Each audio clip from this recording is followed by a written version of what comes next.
There you have it, Reckless Kelly and the Last Goodbye right here on the Root of the Boot Morning Show on Texas Red Hot Radio. Well, it is time for the Artist Corner of the Day. This is the part of the day where I get up close and personal with an artist. All right, well, today's Artist Corner is featuring Mr. Cheyenne Pitts. Hello, Cheyenne. Hey, how are you doing? Good. Well, Cheyenne, I'm quite excited because this is your first radio interview ever. This is a big deal. Yeah. Don't get too excited. I'm trying not to. Okay. I'm holding it all in. Could be the Coke getting you all excited. Yeah. Sugar rush. Or the no sleep. But No yeah. sleep. No sleep till Brooklyn.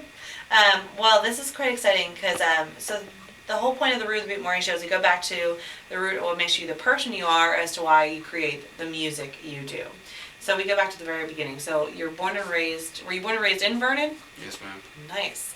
So up there, Wichita Falls area. Mm-hmm.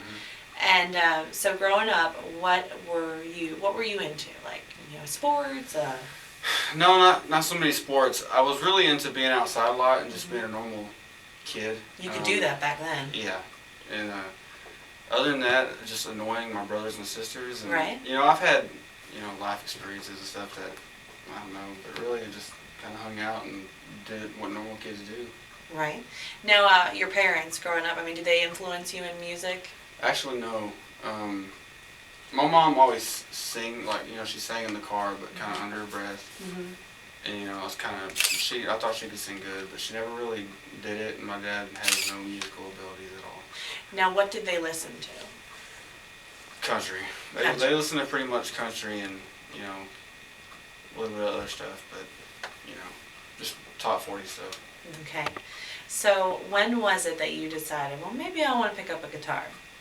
I was 13 years old when I got my first guitar, and it was an electric guitar. And pawn shop style? Yeah. And I didn't play it. I didn't touch it really. And then when I was 14, I bought a Fender acoustic, and I started kind of learning how to play and kind of got into it a little more. Now, did you get into it for a girl or just because you genuinely wanted to get into it? Actually, there was people, of course the girls, back in middle school when I first started playing, mm-hmm. But no, there were some singer-songwriters from where I'm from. Texas Jack was a band that was mm-hmm. from Vernon that were pretty big. I've heard of them. And Johnny Cooper's from Wichita Falls, yes. So them two are blowing up and seem really big, and I was like, I want to be just like them. Because they're not trying to be, I don't know who was big at the time, but they're not like mainstream. They're in the Texas music scene, and that's when right. I got introduced to everything. So I was like, that's what I want to be a part of. Well, awesome. So when did you write your first song? I wrote my first song at 14, and I still remember it. It's called Love You. Love that. Yeah. I always ask that if you remember it, so I love that you remember it. I do remember it. You don't play it still, though. Every now and then when somebody's like, what is the first song you've ever written? I'm like, I can play it for you, but you're not going to believe me. But I still remember it.